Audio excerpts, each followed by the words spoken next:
Hello, hello, hello, ladies and gentlemen. I hope you had a good night tonight. And if you don't know who I am, my name is Shook. I make videos for NBA, I make videos for NFL. All of these videos get posted on this subreddit right here. It is called DF Sports right here. You can find my posts right here. My username is Shook. I poke updates with all of the news that comes out. People Talk Strategy on here. You can ask me questions. I'll always reply to you. And if you ever need to get a hold of me, you can do so on Reddit, Messenger, or you can do so on Twitter at Tori Langley 1992. Sorry, guys. It's just another night of tilt. Another night of I don't even know what happened. So, I'm not sure, guys. Really not sure. I'm going to show you guys why this was a slate for the Slappies. But first, let's take a look at my early lineup. Um, Take a look at this, guys. Just look. Take a look.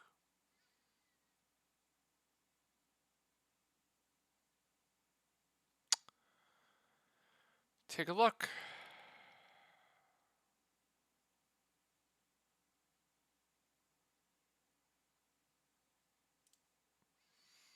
Kyle Kuzma, injured in the first quarter. Injured. What happened yesterday? Oh, we had an ejection yesterday, right? Ejection. An injury yesterday as well. My whole lineup getting benched in the fourth quarter. What happened the day before that? 2 days ago? An injury. Tonight? Fourth day in a row? Injury.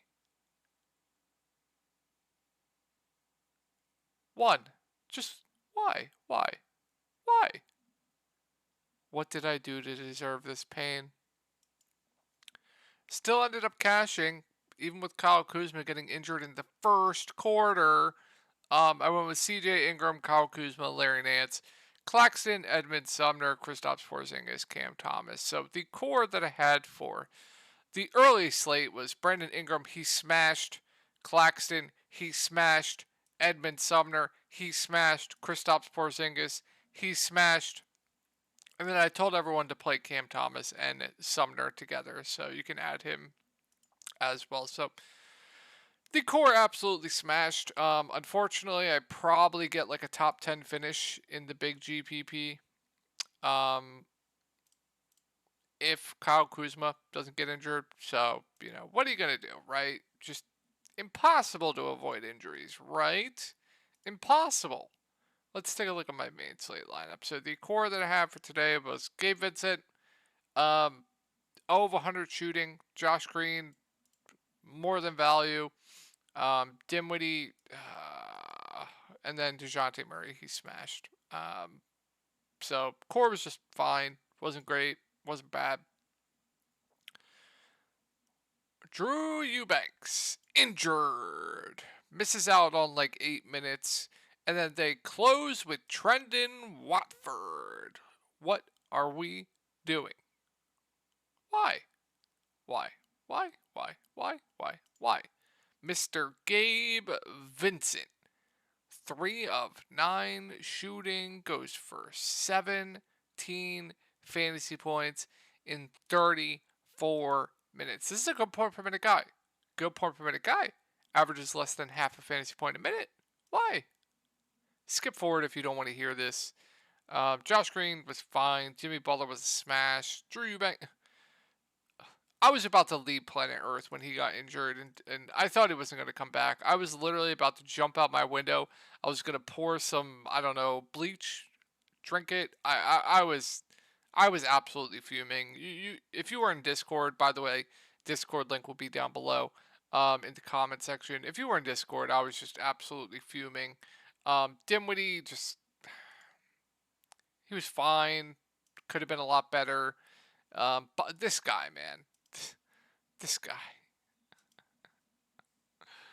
Oh man, this guy, one of the best plays on the slate, just absolutely terrible. DeJounte Murray was great as expected, but I'm not done. Let's talk about over-owned trend in Watford. How did people know that Eubanks was going to get injured and they were going to close over Trent in Watford when he was going to close over Drew Eubanks? How did people know? How? How? How? How did people know? He gained minutes last game from Drew Eubanks foul trouble. And he also gained minutes from, I want to say, Jeremy. Something happened to Jeremy Grant. I don't know, but Drew Eubanks was one of the worst plays on the slate. How did they know? Another reason why this slate was for the slappies.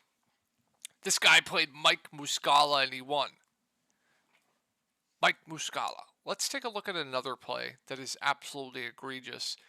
Josh Christopher with Jalen Green in. 12% owned. How did people know that they were going to bench Jalen Green? This game was going to turn into a 50-point blowout and he was going to crush in garbage time. How? How? How? How? I'm not done. I'm not done yet. Not done yet. Dorian Finney-Smith, where are you? Where is Mr. Dorian Finney-Smith? By the way, Josh Hartfield was great. I thought Dorian Finney was a little bit overowned. I thought he was a good play, but I thought he was a little bit overowned. But I'm not too mad at that. But Ayton, career night at 20% ownership. I definitely did like Ayton, though. Just unbelievable stuff that happened tonight. Just unbelievable. People are playing Dyson Knicks when he's starting at the 2. Like, DFS is alive. DFS is alive. Holy shit, Middleton smashed. Jamal Murray was a great play. Congrats to whoever played him.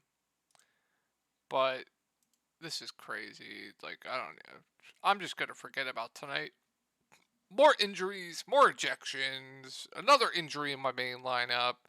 Just terrible chalk going off.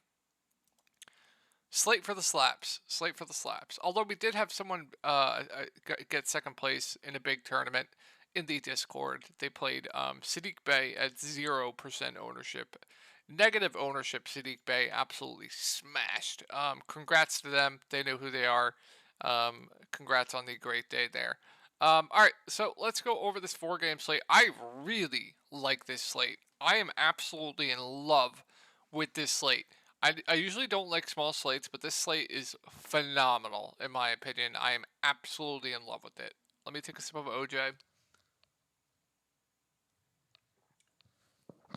Not the best spots physically, but some really potential great plays on the slate. I'm absolutely in love with it. So that doesn't mean go and put all your money into this slate. Please do not do that. But I am definitely in love with this slate. So let me take a fat hit of the vape. And let's go over it. So Philly at New York, this game's going to be a slogfest. Both teams do play slow. They're both higher rated defenses in the league. But Joel Embiid's questionable. I fully expect him to play here. Like, Harden and Embiid look like solid contrarian spin-ups to me. They're not going to be musts. I think this is trending towards kind of a mid-range build slate with all of the phenomenal plays in the mid-range. So, more contrarian options to me, but they both have a ceiling. I definitely do prefer Joel Embiid to James Harden, but I believe the Knicks are one of the tougher teams against opposing centers, but they don't have Mitchell Robinson, so I guess I can't look at that stat, but I think they're both in play, but more contrarian options to me. Maxey, Harris, kind of the same thing. With Embiid in this, with Embiid healthy, they just take a back seat to this offense, in my opinion. So I think they should honestly both be around 5.4K, in my opinion, when Joel Embiid's healthy. So I think they're still fine at their respective prices. Like, they're gonna rate as like pretty safe plays, especially Tobias Harris, but. We kind of need ceiling, especially on 4-game slates. Raw points definitely do matter, but we want ceiling, right? So I don't think Tobias Harris has the ceiling at this price tag to really win me a tournament. I think he's still playable. I definitely do prefer him to Tyrese Maxey. Maxey definitely has the higher ceiling to Tobias, but he has a much, much lower floor, and he's not going to play huge minutes. So every once in a while you'll get this game, but not too often. So for the Sixers, for me, it's basically just Embiid and Harden at the top. We're gonna have better value than guys like Jordan Niang, Shake Milton, in my opinion, D'Anthony Melton. I don't think we'll have to go there, but those three guys are playable. Should like Shake will play around 15 to 18 minutes, good point per minute guy, playable at 3.2K. Niang will play over 20 minutes, very reliant on scoring. Once again, I don't know if we have to go there, but another guy that's playable. If Joel Embiid's out, then we're gonna have to do some thinking. Like James Harden's gonna look really good at 9.7K. He would lead the He would lead this team offensively. Have the clear highest usage rate on this team. Probably get you close to a triple double as well, and play close to 40 minutes. He would look great. Maxey would get a boost. He would look solid. Tobias Harris would be way too cheap at 5.7K. I would like him a lot if Joel Embiid misses. And then Melton will get more run. Montrezl Harrell will probably start at the 5. He would be a pretty good value play. Paul Reed probably gets the backup 5. He would be in consideration for GPPs at the flat min price. And then maybe, just maybe, you might see more Shake, but I doubt it. I don't think Embiid being out changes that too much, but we'll see. So let's go over the Knicks. So really tough spot here. So I don't have too much interest in this team. They're all just fine for me. The only thing good is the minutes. RJ Barrett played 44 minutes in overtime tonight. Jalen Brunson played 38 minutes in overtime tonight. I want to say he got into foul trouble early, or he would have played more. Could be wrong there. Julius Randle played 41 minutes in overtime tonight. So they're going to run a tight rotation. They're going to play their guys big minutes, but on this slate, they're more just GPP only plays. And when you can consider the matchup, it doesn't look too appealing for me. So Randolph, Brunson, RJ, just GPP only plays. Quickly, too overpriced with Brunson back, so I will gladly pass. Grimes, he'll play huge minutes, but he's more out there for his defense. A playable value, but I think we're going to find much better value in the slate on some future games that I will go over. The 5 situation, so they continue to start Jericho Sims, but he's not playing a ton of minutes. They seem to want to go to Isaiah Hartenstein of late, who is the much better point per minute guy between the two. So if they're going to continue to play Hart more minutes, say like over 25 minutes, I think he's a pretty solid value play, good point per minute guy, starting 5. My only concern is foul trouble going up against Embiid. Like, if Sims gets into early foul trouble, then Hartenstein's going to get some rotation against Embiid, which definitely is a risk, but if they're going to continue to play him over 20 minutes, he definitely will project like a pretty good value, in my opinion. I'm not going to go to Sims, would much rather go to Hart. And then probably not going to go to anyone else on the New York Knicks. So let's go over Toronto. So pace up spot, but a tough spot here. Like Pascal Siakam at 9K. I know he's been terrible, but this price tag is very appealing. But been really bad. It's been the Fred VanVleet show. So I much do prefer Fred VanVleet, but he's still in play at 9K. I want to say he leads the team in usage. Let me take a look.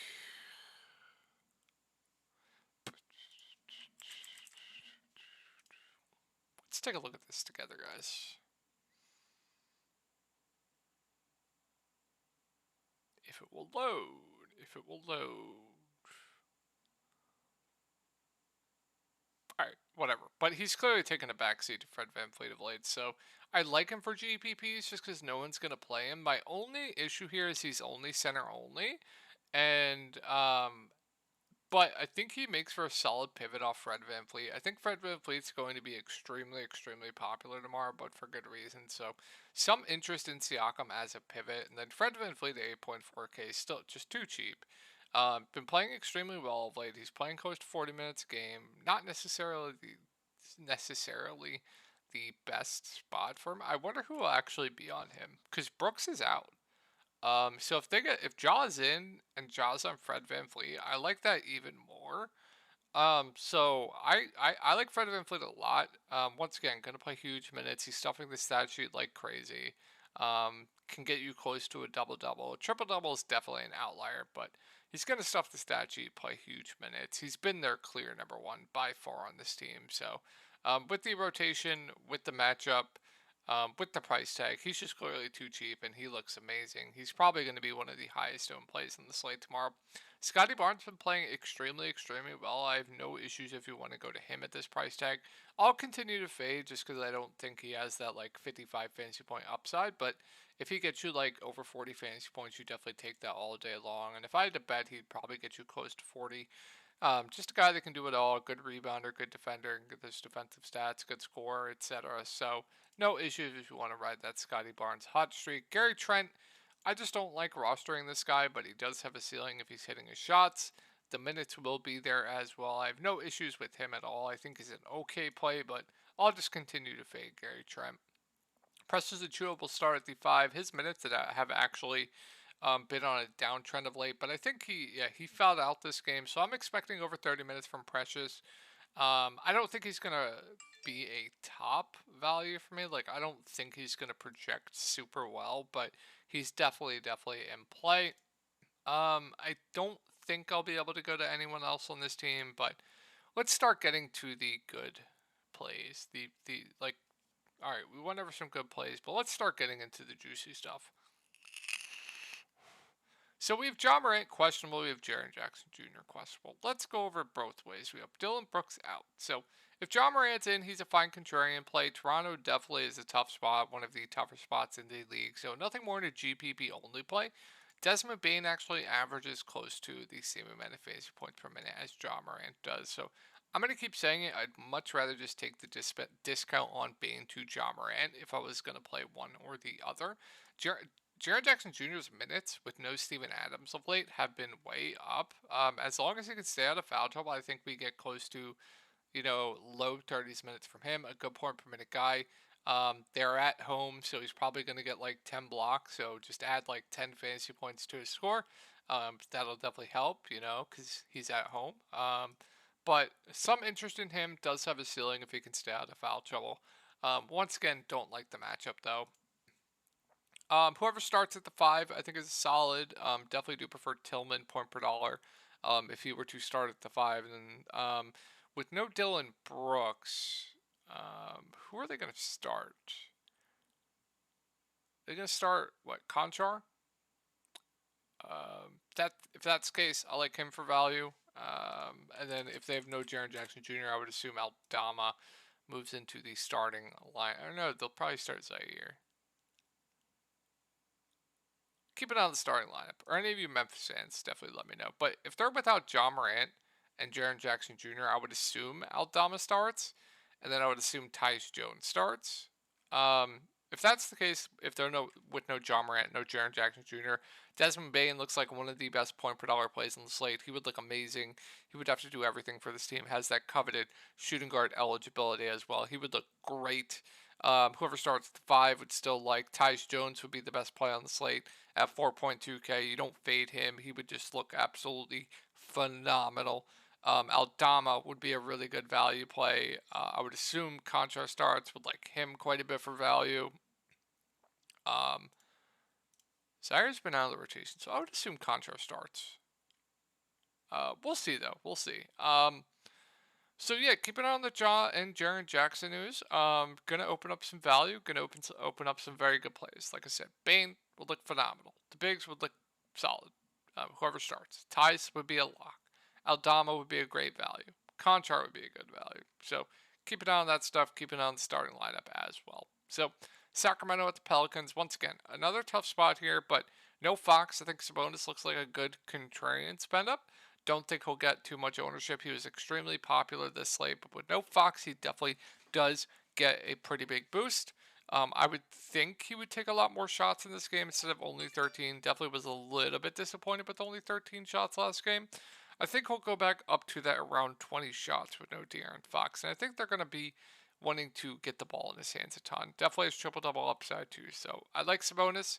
Barnes, Herter, Keegan, they all look kind of the same to me. They're all very, very score independent.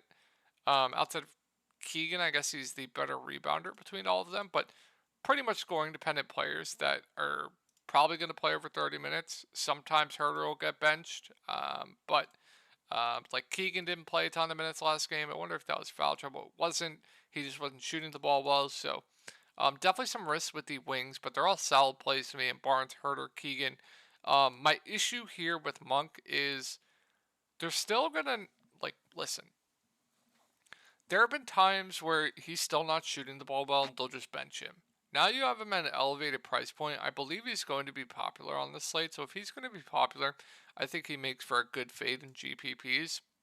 If if we're not factoring in ownership, I think he's a pretty good play. Just because I think they're going to need a lot more offense out there, and with Sabonis, especially if like Herder, like if you see Herder, Keegan, or Harrison Barnes struggle, I would assume what's it called? Malik Monk is definitely going to benefit from that, and he could gain minutes from that. So minutes wise for Monk, I think it could be anywhere from like 35 to like 22, which is a big gap depending on how the wings are playing and how he's playing. So there are a lot of range of outcomes with him.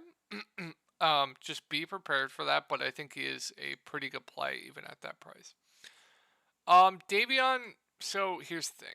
Got benched last game. He was playing extremely awful. If everyone's going to fade Davion Mitchell tomorrow because he burned everyone as complete chalk last game, I think he's definitely a good bounce back candidate. But if everyone's going to be on him again, I'll just gladly fade like I did last slate, and that worked out in a big way. So, going to be an interesting thing. Once again, if ownership isn't factored in, I would think he bounces back here, and he's only 3.3K, and I definitely would have some interest. My only concern is it seems like he just doesn't have a ceiling. Like, if he gets 25 at this price tag, sure, you take it. Is it burying you?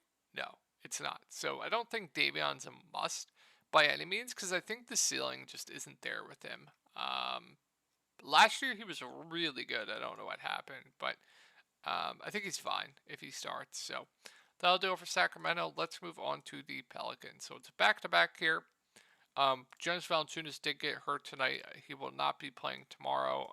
Pretty sure he's not going to be playing tomorrow. So we're going to go over it like he's out. Also, Brandon Ingram, it is a back-to-back, so we could see him rest here, but we'll go over it both ways. So